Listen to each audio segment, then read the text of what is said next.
Good morning dear students. कल के कक्षा में हमने पढ़ा था शब्द विचार, और शब्द विचार के आधार को लेकर के हमने देखा था कि शब्द क्या है, यानी कि शब्द किसे कहते हैं। तो हमने पढ़ा था कि जो प्रत्येक भाषा है उनकी अपनी अपनी ध्वनि व्यवस्था होती है, अपनी अपनी शब्द रचना होती है, और अपनी अपनी ध्वनि अपनी अपनी शब्द रचना के आधार पर हमने यहाँ पर जो शब्द का एक रूप लिया था, यानी कि भाषा की वह सार्थक ध्वनि जो एक वर्णों के सार्थक समूह से मिलकर के बनती है, उस वर्णों के सार्थक समूह से मिलकर बनने वाला जो रूप है उसको हमने लिया था शब्द। और उसी शब्दावली के अंतर्गत हमने शब्दों के भेद को लिया था, अर्थात शब्दों का वर्गीकरण किया था। तो शब्दों का वर्गीकरण करने पर, शब्दों के भेद के आधार को लेने पर हमने देखा था कि जो शब्द हैं वो शब्द कितने प्रकार के होते हैं। तो शब्दों का जब वर्गीकरण करने पर 4 प्रकार के अपने पास में शब्द आए थे। जो पहला अपने पास में वर्गीकरण करने पर जो पहला शब्द था वो था अपने पास उत्पत्ति के आधार पर शब्द भेद, दूसरा था रचना के आधार पर शब्द भेद, तीसरा था प्रयोग के आधार पर शब्द भेद, और जो चौथा हमने लिया था वो प्रयोग के आधार पर शब्द भेद। अब देखिए बेटो, शब्दों के इस वर्गीकरण के आधार पर हमने फिर उनका और आगे विश्लेषण किया गया। तो विश्लेषण करने पर पहला जो हमने भाग पढ़ा था उत्पत्ति के आधार पर शब्द भेद, और उत्पत्ति के आधार पर शब्द भेदों का जब हमने अध्ययन किया तो उत्पत्ति के आधार पर अपने पास 4 प्रकार के शब्द आए। पहला जो शब्द था वो तत्सम था, दूसरा जो उसका रूप आया वो तद्भव था, तीसरा जो उसका रूप था वो देशज था, और चौथा जो उसका रूप आया था वो विदेशज था। अब कल हमने तत्सम और तद्भव दोनों शब्दों में अंतर या दोनों शब्दों की परिभाषाओं के आधार पर उसमें विभेद करने का प्रयास किया, विभेद हमने किया। तो तत्सम शब्द क्या थे, यानी कि तत्सम शब्द कौन कौन से होते थे, तद्भव शब्द कौन कौन से हैं। तो इसका जब हमने अध्ययन किया तो तत्सम शब्द क्या थे, यानी कि संस्कृत भाषा के वे शब्द जो बिना परिवर्तन हुए ज्यों के त्यों हिंदी भाषा में प्रयोग में लिए जाते हैं, वे शब्द तत्सम कहलाते थे। अब दूसरा है यहाँ पर तद्भव, यानी कि हिंदी भाषा में वे शब्द जिनका मूल तो संस्कृत भाषा है लेकिन अपभ्रंश होकर के और हिंदी भाषा में प्रयोग में लिए जाते हैं या परिवर्तन होकर के हिंदी भाषा में प्रयुक्त होते हैं, वे शब्द तद्भव कहलाए थे। तो अब यहाँ पर देखिए कि हमने तत्सम और तद्भव शब्दावली के बाद में अब अपने पास में उत्पत्ति के आधार पर जो तीसरा अपने पास में शब्द भेद था वो तीसरा है अपने पास देशज, और जो चौथा उसका उत्पत्ति के आधार पर जो शब्द भेद था वो था अपने पास में विदेशज। अब यहाँ पर देखिए कि देशज शब्द क्या है, यानी कि देशज शब्द किसे कहते हैं। तो किसी भी देश की, चाहे वो भाषा कोई सी भी हो, उसमें अपने देश की आम बोलचाल की भाषाएं, आम बोलचाल के शब्द, क्षेत्रीय भाषाओं से उत्पन्न होने वाले शब्द, वो सारे मिलकर के उस भाषा में प्रयुक्त हो जाते हैं। तो देशज शब्दावली को अगर हम परिभाषा के आधार में लेना चाहें कि देशज शब्द किसे कहते हैं, तो हम कह सकते हैं किसी भाषा में प्रयुक्त ऐसे शब्द जो क्षेत्रीय शब्द होते हैं, जिनके स्रोत का जो आधार या तो भाषा का व्यवहार होता है या फिर उसका कोई अता पता नहीं होता, या फिर ऐसे शब्द जो वहाँ के लोगों के स्थानीय बोलियों के आधार पर, क्षेत्रीय बोलियों के आधार पर या आम बोलचाल की भाषाओं के आधार पर जो शब्द हिंदी भाषा में प्रयुक्त होते हैं, वो सारे के सारे शब्द देशज शब्द कहलाते हैं। यानी कि हम उसको कह सकते हैं देशज शब्दावली, जो समय के साथ में, परिस्थिति के साथ में, भौगोलिक वातावरण के आधार पर या संस्कृतियों के परिवर्तन के आधार पर आवश्यकता के अनुसार क्षेत्रीय लोगों के द्वारा जो शब्द गढ़ लिए गए हैं, उन लोगों ने उन शब्दावली को अपने व्यवहार में अपना लिए हैं, वो सारे के सारे शब्द मिलकर के बनते हैं देशज। जैसे अगर यहाँ पर देखिए कि शब्दावली को अगर हम लेकर के देखते हैं तो ऐसे कौन कौन से शब्द हैं जो देशज हैं जो आम बोलचाल के आधार पर स्थानीय लोगों के द्वारा अपनी आवश्यकता के अनुसार उन शब्दों को अपना लिया और उन शब्दों को अपना करके आम बोलचाल की भाषा में उनको प्रयोग में लेने लग गए। जैसे उसी शब्दावली के अंतर्गत अगर हम देशज शब्दों के अंतर्गत लेते हैं तो देशज शब्दों के अंतर्गत लेने पर जो यहाँ पर अपने पास में जो शब्द बनते हैं वो शब्द बनते हैं जैसे परात।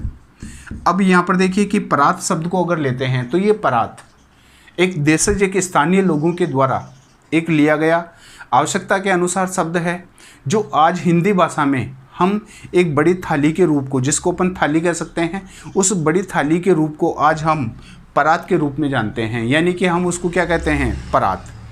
जैसे अगर शोरगुल करना या फिर अत्यधिक कह सकते हैं कि शरारत करना, उस शरारत शब्द को आज हम स्थानीय लोगों के आधार पर, स्थानीय बोलियों के आधार पर या आवश्यकता के आधार पर हमने उसको नाम दे दिया उद्दम। जैसे आपने देखा होगा कि कई बार घर पर भी इन शब्दों का हम प्रयोग करते हैं, कई बार अपने पेरेंट्स भी हमें कहते हैं ज़्यादा उद्दम मत मचा, है ना। तो ये उद्दम जो शब्द है ये आम बोलचाल की भाषा के शब्द हैं, जबकि हिंदी भाषा की दृष्टि से उस शब्द को अगर लें तो उद्दम का अर्थ होता है शरारत करना, ठीक है ना। लेकिन आम बोलचाल के भाषा पर उस शब्द को हमने क्या नाम दे दिया, उद्दम। जैसे नेक्स्ट अपन ले सकते हैं चाट।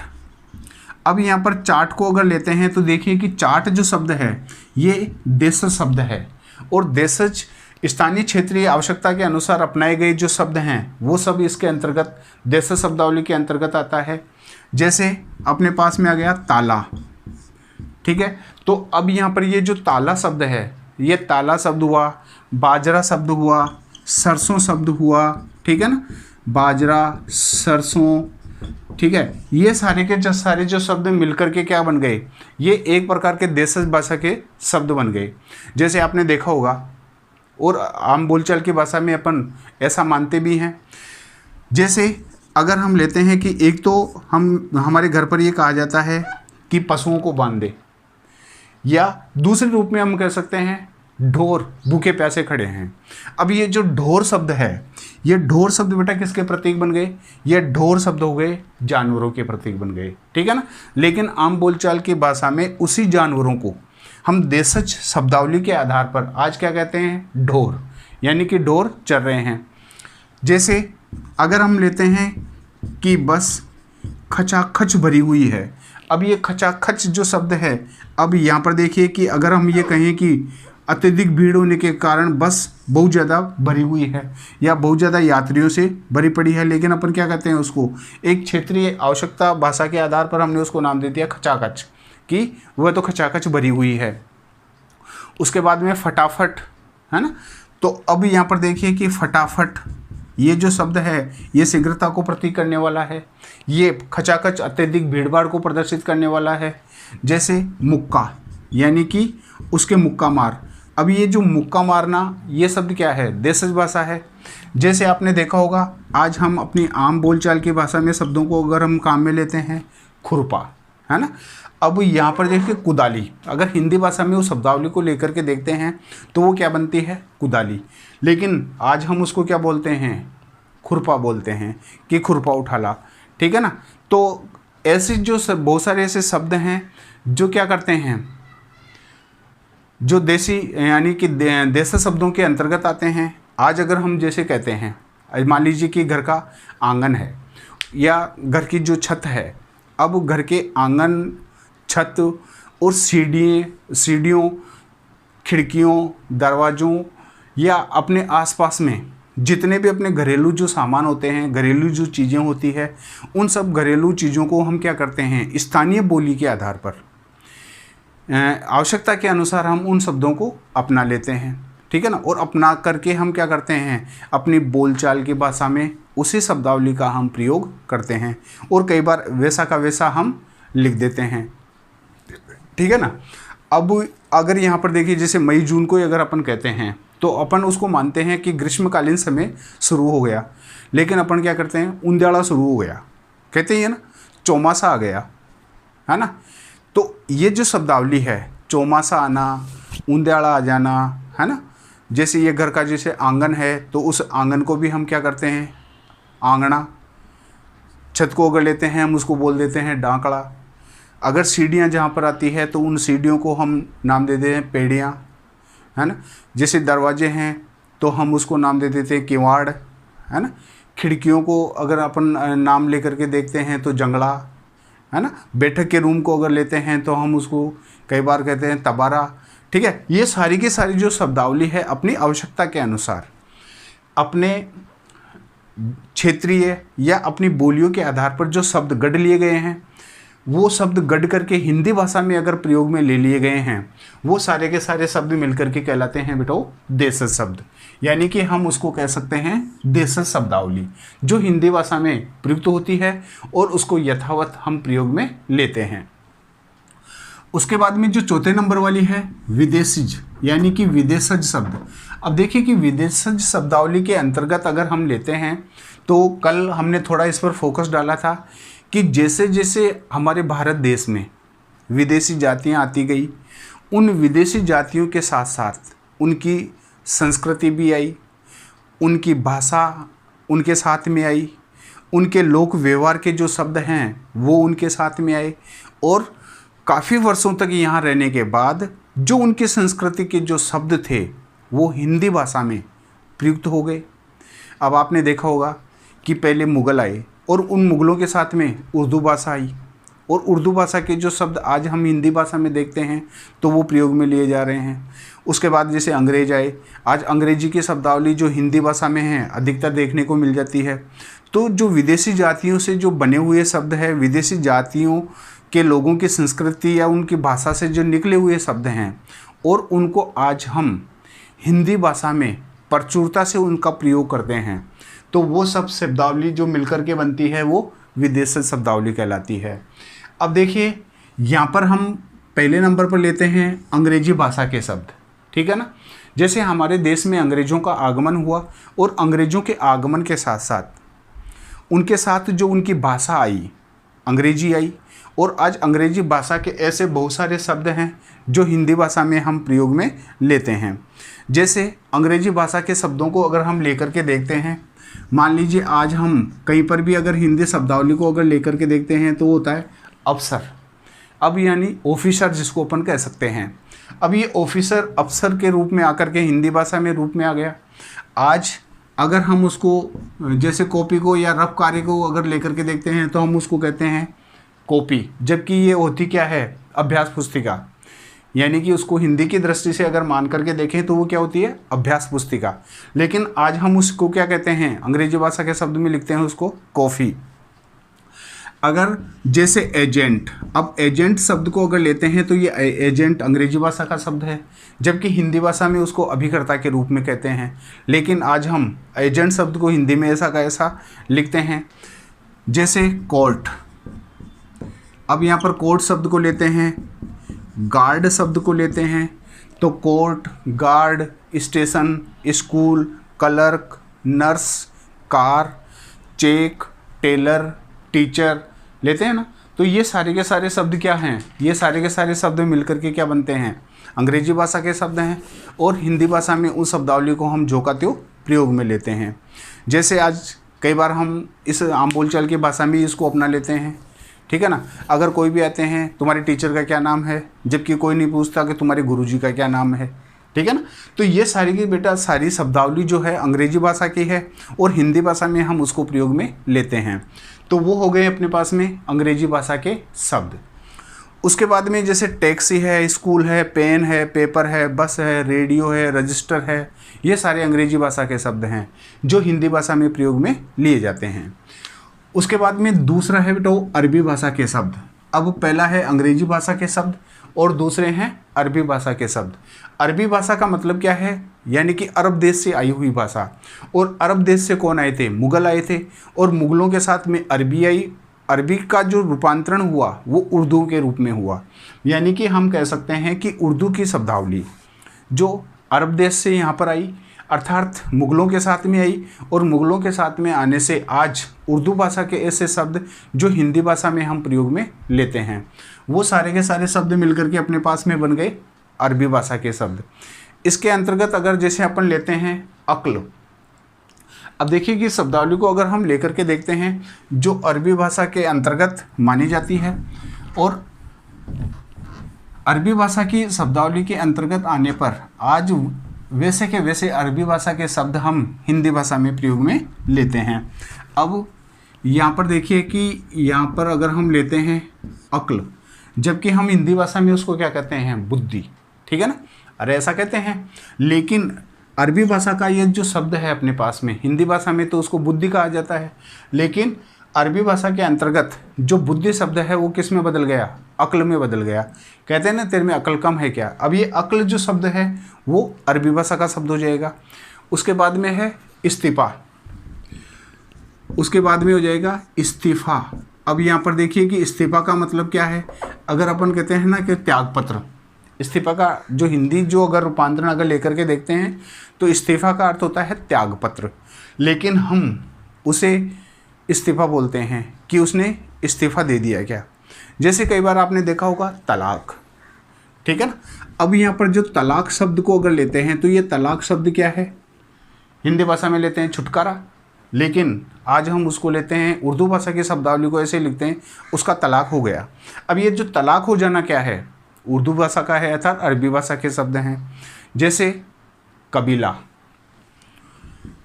अब कबीला जो शब्द है ये हिंदी भाषा के आधार पर कबीला का मतलब होता है परिवार या समुदाय, ठीक है ना, लेकिन उर्दू भाषा के अंतर्गत हम उसे क्या करते हैं, कबीला। जैसे तारीख, अब ये जो तारीख शब्द है जो हिंदी भाषा के अंतर्गत हम उसको दिनांक के रूप में जानते हैं, लेकिन यहाँ उर्दू शब्दावली के अंतर्गत वो शब्द बन गया अपने पास में तारीख, है ना, जो अरबी भाषा के शब्द के अंतर्गत आता है।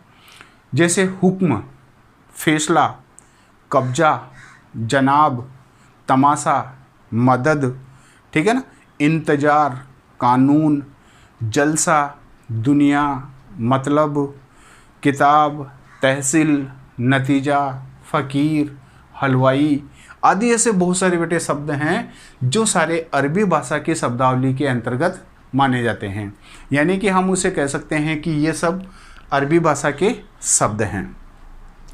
उसके बाद में बेटा तीसरे नंबर पर जो अपने पास में जो यहाँ शब्दावली आई है उस शब्दावली का नाम है फ़ारसी के शब्द। अब देखिए कि फ़ारसी भाषा की शब्दावली के अंतर्गत लेते हैं जो यहाँ पर पोरस या जिसको कहते हैं कि पहले जैसे विदेशी जो जातियाँ अपने यहाँ पर आई थी, तो फ़ारसी भाषा के जो शब्द हैं वो भी आज हिंदी भाषा में हमारे सामने या हमारे समक्ष प्रयुक्त हैं, प्रचलन में है, और हम उसका प्रयोग हिंदी भाषा में जैसा है वैसा का वैसा कर रहे हैं। लेकिन वास्तविक रूप से अगर देखा जाए तो वो हिंदी भाषा के शब्द नहीं हैं, लेकिन वो विदेशी भाषाओं के शब्द हैं। लेकिन फिर भी वो आज एक हमारी बोलचाल के अंतर्गत हमारी भाषा के प्रचलन के आधार पर वो हिंदी भाषा में प्रयुक्त हो गए, और वो सारे के सारे शब्द मिलकर के आज हिंदी के शब्द बन गए। आज हम उसे कह सकते हैं कि वो हिंदी भाषा के शब्द हैं। तो फ़ारसी भाषा के शब्दों के अंतर्गत बेटा लेते हैं जैसे अखबार, ठीक है। अब यहाँ पर देखिए कि अखबार शब्द को अगर लेते हैं तो ये अखबार शब्द अपना हिंदी भाषा का शब्द नहीं है, ठीक है ना। अब यहाँ अखबार को हम हिंदी भाषा के अंतर्गत कह सकते हैं समाचार पत्र, लेकिन फ़ारसी भाषा के अंतर्गत हम उसे आज बोलते हैं अखबार आ गया क्या। अब ये अखबार आ जाने का मतलब क्या है, ये हिंदी भाषा का शब्द नहीं है, ये फ़ारसी भाषा का शब्द है। उसके बाद में जैसे अमरूद, जो एक फल का नाम है। अब ये अमरूद जो शब्द है ये अमरूद भी फ़ारसी भाषा का है। उसके बाद में आमदनी, अब ये जो शब्द यहाँ पर हम ले रहे हैं आमदनी, ये आमदनी जो शब्द है ये हिंदी भाषा का नहीं है, ये भी एक फ़ारसी भाषा का शब्द है। उसके बाद में जैसे जुकाम, है ना, जैसे कहते हैं ना उसकी जुकाम लग गई। अब ये जो जुकाम शब्द है ये फ़ारसी भाषा का शब्द है। अगर हम यहाँ पर लेते हैं मजदूर, ये मजदूर भी क्या है, फ़ारसी भाषा का शब्द है। तो यहाँ पर ऐसे बहुत सारे शब्द हैं जैसे कारीगर है, जानवर है, तबाह है, शेर है, ठीक है ना, तनख्वाह है, लगाम है, कुश्ती है, आवास है, ऐसे बहुत सारे ऐसे शब्द हैं जो फारसी भाषा के शब्द हैं और वो आज हिंदी भाषा में हम उसको प्रयोग में लेते हैं। तो वो सारे के सारे शब्द मिल करके फारसी भाषा के शब्द बन गए। अर्थात हम उसे कह सकते हैं कि आज वो फारसी भाषा के भले ही शब्द हों, लेकिन हिंदी भाषा में आज वो प्रचलन में है, इसलिए वो हिंदी भाषा के शब्द बन गए। उसके बाद में नेक्स्ट बेटा आता है यहाँ पर पुर्तगाली भाषा के शब्द। अब देखिए कि पुर्तगाली भाषा के शब्दों को अगर हम लेते हैं जो पुर्तगाल से आई है, ठीक है ना, जैसे पुर्तगाली हमारे भारत में विदेशी जातियाँ आई और उस पुर्तगालियों के साथ में हमारी जो भाषा थी वो पुर्तगाली भाषा को स्वीकार कर लिया, अर्थात हमारी बोलचाल की भाषा में वो शब्द सम्मिलित हो गए और आज वो हिंदी भाषा में वो जो पुर्तगाली शब्द हैं वो हिंदी भाषा में आज हम प्रयोग में लेते हैं। अब देखिए बेटा, वो पुर्तगाली भाषा के जो शब्द आता है, जैसे आज हम उन भाषा का अपने दैनिक जीवन में बहुत अधिक प्रयोग में लेते हैं, जैसे अचार। अब ये जो अचार शब्द है, अब जो अपने पास में ये जो अचार शब्द है, ये अचार शब्द अपनी हिंदी भाषा का शब्द नहीं है। ये कौन सी भाषा का शब्द है? पुर्तगाली भाषा का शब्द है। लेकिन उस पुर्तगाली भाषा की उस शब्दावली को आज हम हिंदी भाषा में प्रयोग में लेते हैं, कहते हैं अचार, ठीक है ना। ये पुर्तगाली भाषा के शब्द हो जाएंगे बेटा। अचार पुर्तगाली भाषा का शब्द है। अगस्त, जिसको अपन महीने के नाम से जानते हैं, ये अगस्त भी हिंदी का शब्द नहीं है, ये भी पुर्तगाली भाषा का शब्द है। उसके बाद में आल्पिन, जो ये आल्पिन जो शब्द हम काम में लेते हैं, ये आल्पिन शब्द भी पुर्तगाली भाषा का है। उसके बाद में हम लेते हैं कनस्तर। कनस्तर ये भी पुर्तगाली भाषा के शब्द हैं। चाबी ये भी पुर्तगाली भाषा का शब्द है। पतलून, जिसको लुंगी आदि के नाम से जानते हैं, पतलून पजामा, ये भी पुर्तगाली भाषा के शब्द हैं। उसके बाद में कार्बन, जिसको अपन कार्बन कॉपी कहते हैं, यानी कार्बन, ये पुर्तगाली भाषा के शब्द हैं। आलू, कमीज, कमरा, गोभी, गोदाम, गमला, पपीता, बस्ता, बटन, है ना, फीता, लबादा, संतरा, साबुन, ये जो भी शब्द हैं ये सारे के सारे पुर्तगाली भाषा के शब्द हैं और आज हिंदी भाषा में उसको प्रयोग में लेते हैं, या कह सकते हैं कि हिंदी के शब्दकोश में वो शब्द समाहित होकर के हिंदी के शब्दकोश को सुदृढ़ करते हैं। उसके बाद में बेटा आता है तुर्की भाषा के शब्द। अब यहाँ पर देखिए कि तुर्क देश से जो आने वाले जो शब्द हैं, उस तुर्की भाषा से जो शब्द यहाँ पर आए, जो उर्दू शब्दावली के अंतर्गत मिले, या कह सकते हैं कि जो अरबी के साथ में उर्दू थी, लेकिन यहाँ पर जो तुर्की भाषा के जो तुर्क देश से है ना, उनसे जो शब्दावली आई और वो आज हिंदी भाषा में प्रयोग में लेने लग गई, जैसे आका, उर्दू, काबू, कैंची, कुर्की, कूली, कलंगी, कालीन, है ना, चाक, चिक, चेचक, चुगली, चोगा, चम्मच, तमगा, तमाशा, तोप, बारूद, बेगम, बीवी, बहादुर, मुगल, लाश, है ना, सराय आदि। ये जितने भी जो शब्द हैं वो सारे के सारे तुर्की भाषा के शब्द हैं, अर्थात तो तुर्क देश से वो शब्दावली आई है और आज वो हिंदी भाषा में प्रयोग में ली जा रही है। यानी कि हम कह सकते हैं कि वो तुर्की भाषा के शब्द हैं जो आज हिंदी भाषा में हम उसको प्रयोग में लेते हैं। उसके बाद में बेटा नेक्स्ट जो अपने पास में हिंदी के शब्दकोश को वृद्धि करने में जो विदेशी शब्द आए हैं वो हैं फ्रांसीसी भाषा के शब्द। यानी कि फ्रांसीसी भाषा के शब्दों को अगर हम लेते हैं, फ्रेंच भाषा, देखा होगा आपने कि कई बार ऐसा कहते हैं कि वो तो फ्रेंच बोलते हैं, वो तो ये करते हैं, ठीक है ना, लेकिन वो जो शब्दावली है वो वहाँ की संस्कृति से भिन्न होकर के हमारी हिंदी जो शब्दावली है, हिंदी का जो हमारा शब्दकोश है उसमें सम्मिलित हुआ है। और इसमें सम्मिलित होकर के जो फ्रांसीसी भाषा के जो शब्द यहाँ पर आज वर्तमान समय में हिंदी भाषा के शब्दकोश को बढ़ा रहे हैं, उसमें हैं अंग्रेज। जो अंग्रेज शब्द हैं, ये अंग्रेज शब्द फ्रांसीसी भाषा से आया हुआ शब्द है, और फ्रांसीसी भाषा से आए हुए शब्द आज हिंदी भाषा में हम उसको अंग्रेज के रूप में जानते हैं, काजू। ठीक है। अब ये जो काजू शब्द को अगर अपन लेते हैं, ड्राई फ्रूट जिसको अपन कह सकते हैं, ये जो काजू शब्द है ये फ्रांसीसी भाषा का शब्द है जो आज हिंदी भाषा में ड्राई फ्रूट के रूप में हमारे सामने है। उसके बाद में कारतूस, जो कारतूस शब्द है, ये कारतूस जो शब्द है बंदूक आदि या तोप आदि में जो लगाए जाने वाले हैं, ये सारे कारतूस जो शब्द यहाँ पर लिया है वो फ्रांसीसी भाषा का है। उसके बाद में कूपन, जैसे अखबार आदि में कोई भी इनामी अगर योजनाएं आती है तो कूपन के माध्यम से उस ड्रा को निकाला जाता है। जो कूपन होता है वो कूपन शब्द फ्रांसीसी भाषा का शब्द है जो हिंदी भाषा में प्रयोग में लेते हैं। उसके बाद में मेयर, मार्शल, मेनू, है ना, सूप, रेस्तरां, टेबल, जितने भी जो फ्रांसीसी भाषा के शब्द हैं जो हिंदी भाषा में प्रयोग में लिए जाते हैं, वो सारे के सारे शब्द मिलकर के फ्रांसीसी भाषा की शब्दावली के अंतर्गत आते हैं। यानी कि हम उसे कह सकते हैं कि वो सब फ्रांसीसी भाषा के शब्द हैं। उसके बाद में है चीनी भाषा।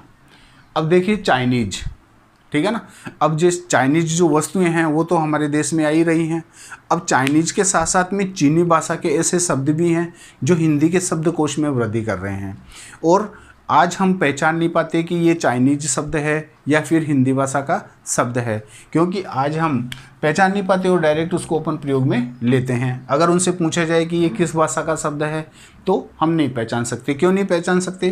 क्योंकि आज जितने भी जो विदेशी भाषाओं के जो शब्द हैं वो हमारी दैनिक चर्याओं में, हमारे दैनिक व्यवहार में, या हिंदी के शब्दकोश में इतनी जगह उन्होंने बना ली है कि आज वो हमारे मन मस्तिष्क से उन शब्दों को हम दूर नहीं कर सकते। और आज वो विदेशी शब्द होते हुए भी हिंदी भाषा में एक हिंदी शब्द के रूप में आज हम उसको जानते हैं, प्रचलन में है और हम उसका प्रयोग करते हैं। अब देखिए कि चीनी भाषा से जो आने वाले शब्द हैं, जो हम छोटे बड़े, गरीब अमीर, है ना, बच्चा बूढ़ा, सब प्रातःकाल उठते ही सबसे पहले उसका प्रयोग करते हैं। आपको पता होगा वो क्या है बेटा? वो है चाय। अब ये जो चाय शब्द है, ये चाय शब्द किसका है? चीनी भाषा के शब्द हैं, ठीक है ना।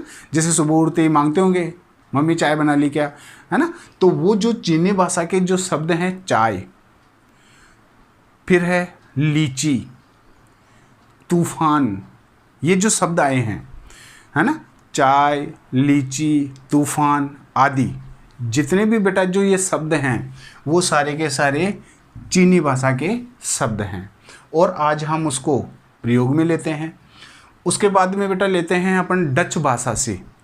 अब जो डच ये एक विदेशी जातियां हैं, चीनी विदेशी जाति है, जर्मनी विदेशी जाति है, तिब्बती विदेशी जाति है, रूसी विदेशी जाति है और यूनानी विदेशी जाति है। तो जो डच भाषा से आए हुए जो शब्द हैं जो हिंदी भाषा में है, तुरुप, जैसे ताश का पत्ता होता है ना, उसको बोलते हैं तुरुप। ये तुरुप डच भाषा का शब्द है। उसके बाद में बम, जैसे बम ब्लास्ट होता है ना, बम जो शब्द है वो डच भाषा का शब्द है। उसके बाद में चिड़िया, जो ये उड़ने वाली चिड़िया हैं, ये जो चिड़िया शब्द है ये चिड़िया शब्द डच भाषा से है। उसके बाद में ड्रिल, छेद करने वाली जो मशीन होती है ड्रिल, वो डच भाषा के शब्दावली से या डच भाषा से लिया गया है, जो आज हिंदी भाषा में हम उसको प्रयोग में लेते हैं। उसके बाद में बेटा वो नेक्स्ट जो विदेशी जाति से आने वाला शब्द है वो है जर्मनी भाषा के। यानी कि जर्मनी भाषा से आने वाले जो शब्द हैं वो कौन कौन से हैं? नाजीवाद, है ना। अब यहाँ पर जैसे नाजीवाद, नाज़ी, किंडरगार्टन, है ना, ऐसे जो शब्द हैं वो जर्मनी भाषा के शब्द हैं और आज हिंदी भाषा में हम उसको प्रयोग में लेते हैं। यानी कि वो हमारी हिंदी भाषा का एक शब्दकोश का अंग बन गया और आज हिंदी भाषा में हम उसको प्रयोग में लेते हैं। उसके बाद में है बेटा वो तिब्बती भाषा। यानी कि तिब्बती भाषा के आधार को लेते हैं तो तिब्बत देश से, नेपाल, भूटान, है ना, जो तिब्बती भाषा से जो आए हुए शब्द हैं वो आज हिंदी भाषा में प्रयोग में लिए जाते हैं, और हिंदी भाषा में प्रयोग में लेने पर आज वो हमारे हिंदी भाषा के शब्द बन गए। अब देखिए, तिब्बती भाषा से अगर हम लेते हैं तो यहाँ पर अपने पास में बन जाएगा जैसे लामा, है ना। लामा शब्द को अगर लेते हैं, लांबा नहीं, लामा, जो लामा शब्द है जिसको हम मैं लिख करके बता सकता हूँ लामा, यानी कि ये जो लामा शब्द है वो किसका है? वो हिंदी भाषा का है? नहीं, वो तिब्बती भाषा का शब्द है, और हिंदी भाषा में हम उसको प्रयोग में लेते हैं। जैसे डांडी। अब ये जो डांडी शब्द है, ये हिंदी भाषा का शब्द नहीं है, यानी कि डांडी शब्द किसका है? तिब्बती भाषा का शब्द है, और तिब्बती भाषा का शब्द होने के कारण हिंदी भाषा में हम उसको प्रयोग में लेते हैं। उसके बाद में देखिए बेटा, वो रूसी भाषा के शब्द जो रूस देश से आई है ना, जो रूसी भाषा की जो शब्दावली है वो आज हिंदी भाषा में हम उसको प्रयोग में लेते हैं। जैसे जार। अब यहाँ पर जार शब्द को अगर लेते हैं तो ये जार शब्द हिंदी का नहीं है, यानी कि ये जार शब्द किसका है? रूसी भाषा का शब्द है, लेकिन आज हिंदी भाषा में हम उसको प्रयोग में लेते हैं। सोवियत। अब देखिए, यहाँ पर अपने पास में आ गया सोवियत। अब ये जो सोवियत जो शब्द है ये सीधा किस भाषा से लिया गया है? रूसी भाषा से है। कंबल। अब देखिए, यहाँ पर कंबल जो शब्द है जिसका हम प्रयोग करते हैं, ये जो कंबल शब्द है ये भी रूसी भाषा का शब्द है। स्पुतनिक जो नाम है, स्पुतनिक, देखा होगा लड़ाकू विमानों के नाम आदि, जो रूसी भाषा से लिए गए हैं, रूस देश से हैं। उसके बाद में बेटा लेते हैं बुजुर्ग, है ना, बुजुर्ग, जो बूढ़े लोग होते हैं उसको बुजुर्ग कहते हैं। ये बुजुर्ग जो शब्द है वो रूसी भाषा का शब्द है। जैसे लूना। अब ये जो लूना मोपेड है ना, ये जो लूना शब्द है ये भी रूसी भाषा का है, अर्थात ये भी रूसी भाषा से लिया गया है। तो ये बुजुर्ग, लूना, स्पुतनिक, जार, सोवियत, कंबल, ये जितने भी जो शब्द लिए गए हैं वो सब रूसी भाषा के शब्द हैं। उसके बाद में बेटा लास्ट जो विदेशी भाषा के जो शब्द हैं वो हैं यूनानी भाषा के शब्द। अब देखिए कि यूनानी भाषा के शब्द को अगर लेकर के देखते हैं तो यूनान देश से, ठीक है ना, यानी कि यूनान देश से ली गई जो शब्दावली है वो हिंदी भाषा में आज हम उसको प्रयोग में लेते हैं, वो यूनानी भाषा के शब्द कहलाते हैं। अब यूनानी भाषा के शब्द में आने वाले जो शब्द हैं जो हिंदी भाषा में आज हम प्रयोग में लेते हैं, अकेडमी, ठीक है, अकादमी जिसे अपन बोलते हैं ना, ये अकेडमी जो शब्द यहाँ पर लिया गया है, ये अकेडमी शब्द यूनानी भाषा का शब्द है, ठीक है ना। तो हम यूनानी भाषा के अंतर्गत इसको अकेडमी शब्द को अगर लेते हैं तो ये अकेडमी यूनानी भाषा का शब्द बन जाएगा। उसके बाद में जैसे एटम। अब ये एटम बम, ठीक है ना, बम शब्द अलग हो जाएगा। बम शब्द किस भाषा का है? वो एटम शब्द सीधा यूनानी भाषा का है, ठीक है। अब उसके बाद में लेते हैं टेलीफोन। टेलीफोन, ये जो टेलीफोन जो शब्द है ये यूनानी भाषा का है। उसके बाद में जो ईसाइयों का धर्म ग्रंथ है, अब ईसाइयों के धर्म ग्रंथ का नाम है बाइबिल, ठीक है ना। तो ये बाइबिल जो धर्म ग्रंथ है, यानी कि ये जो बाइबिल जो शब्द है ये यूनानी भाषा से लिया गया है। तो यानी कि यहाँ पर देखिए कि यूनानी भाषा के अंतर्गत जो आने वाले शब्द हैं वो अपने पास में हो जाएगा अकेडमी, एटम, टेलीफोन, बाइबिल आदि, ठीक है। ये सारे के सारे शब्द मिलकर के और यहाँ पर बेटा अपने पास में बन जाएंगे विदेशज शब्दावली के अंतर्गत। यानी कि हम कह सकते हैं कि हिंदी के शब्दकोश में जिन जिन विदेशी जातियों के आगमन से, जिन विदेशी जातियों की संस्कृति के आगमन से जो हिंदी के शब्दकोश में वृद्धि हुई है और हिंदी भाषा ने उन नए नए शब्दों को ग्रहण किया है, अपना लिया है और अपना करके आज हिंदी भाषा में वह प्रचलन के रूप में प्रयुक्त हो रहे हैं, वो सारे के सारे शब्द मिलकर के विदेशज शब्दावली के अंतर्गत आते हैं। अब विदेशज शब्दावली के अंतर्गत जिन जिन भाषाओं के जिन जिन जातियों के आधार पर जो शब्द हैं, अंग्रेजी भाषा के शब्द आज हिंदी भाषा में प्रयोग में लिए जाते हैं, अरबी भाषा के शब्द, फारसी भाषा के शब्द, पुर्तगाली भाषा के शब्द, उसके बाद तुर्की भाषा के शब्द हैं, फ्रांसीसी भाषा के शब्द हैं, चीनी भाषा के शब्द हैं, डच भाषा के शब्द हैं, जर्मनी भाषा के शब्द हैं, तिब्बती भाषा के शब्द हैं, रूसी भाषा के शब्द हैं और यूनानी भाषा के शब्द हैं। तो जितने भी भाषाओं के, जितने भी जातियों के आधार पर हिंदी के शब्दकोश में जो वृद्धि हुई है वो सारे के सारे विदेशज शब्दावली के अंतर्गत आते हैं। इसके बाद में बेटा ऐसे कई और शब्द होते हैं जो संकर शब्दों के अंतर्गत आते हैं। संकर का मतलब क्या होता है, यानी कि वैरायटी के सम्मिश्रण से एक नए शब्द की उत्पत्ति, ठीक है ना, यानी कि दो, संकर का मतलब क्या है, दो शब्दों से एक नए शब्द का निर्माण होना, वो संकर शब्द के अंतर्गत आते हैं। ऐसे जैसे वर्ष, गांठ। अब वर्ष शब्द अलग हो गया बेटा, गांठ अलग हो गया। अब वर्ष शब्द को अगर लेते हैं तो वर्ष संस्कृत भाषा का शब्द है, गांठ शब्द को लेते हैं तो गांठ हिंदी भाषा का शब्द है, ठीक है ना। तो वो सारे के सारे शब्द मिलकर के क्या बन गए, वो सारे के सारे मिलकर के बेटा बन गए संकर शब्द, ठीक है ना। अब यहाँ पर संकर शब्द को अगर अपन लेते हैं, जैसे वैरायटियाँ होती है, किस में होती है ना, जैसे आपने देखा होगा खेतों में बीज वगैरह होता है तो संकर बीज ला करके बीजते हैं, है ना। तो संकर बीज इसका मतलब क्या है, यानी कि दो अनाजों के सम्मिश्रण से बना हुआ रूप। वैसे ही हिंदी में भी बेटा संकर शब्द चलते हैं, जो दो भाषाओं से मिलकर के बना हुआ एक शब्द, वो कहलाते हैं संकर शब्द, ठीक है ना।